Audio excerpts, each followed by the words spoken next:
It's like, think about one flower being able to afford you a massive house or mansion.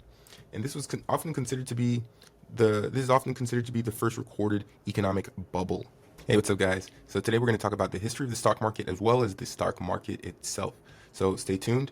Let's get right into it. So the history of the market is actually pretty interesting. So in the late 1400s, Antwerp, which is modern-day Belgium, became the center of international trade, and merchants were buying goods and anticipating that prices would rise in order to net them a profit. And some bond trading occurred as well. And then in the late 1700s, a small group of merchants made the Buttonwood Tree Agreement. And this is where like the men met daily to buy and sell stocks and bonds, and a practice that eventually became and formed the New York Stock Exchange. So very interesting stuff. Another thing that's pretty interesting is that in 1923, the early version of the S&P 500 was created with Henry Barnum Poor's company, Poor's Publishing Company, and it began by tracking 90 stocks in 1926. Now, something important to notice about the stock market is that sometimes it crashes, so it has cycles. One of the greatest crashes, not necessarily of the modern day stock market, but of trading, is tulip mania. Tulip mania. So tulip mania was mentioned in Wall Street.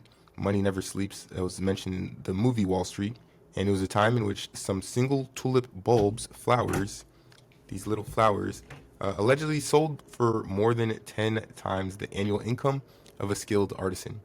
So it's pretty much, it's like, think about one flower being able to afford you a massive house or mansion.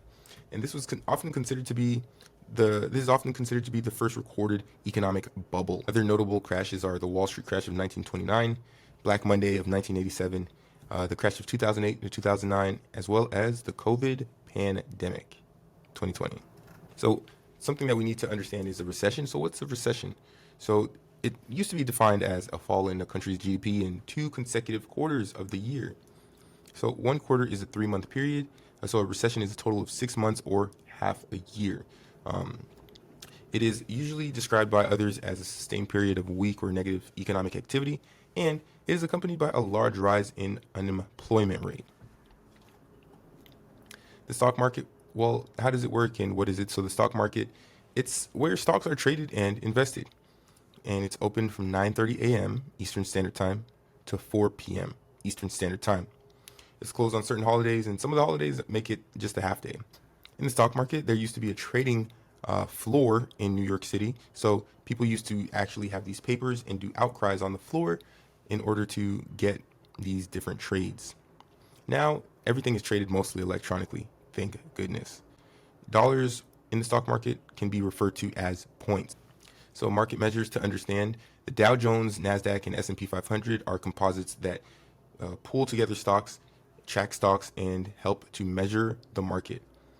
In terms of some of the stock market crashes that we talked about, please pay attention to each time the market collapsed.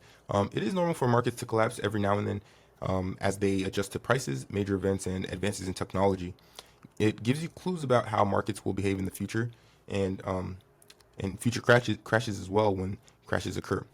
Bubbles are basically events like tulip mania, where the price of something gets inflated and then one day they burst as the demand suddenly disappears. Good morning, welcome to the Fit to Flourish podcast.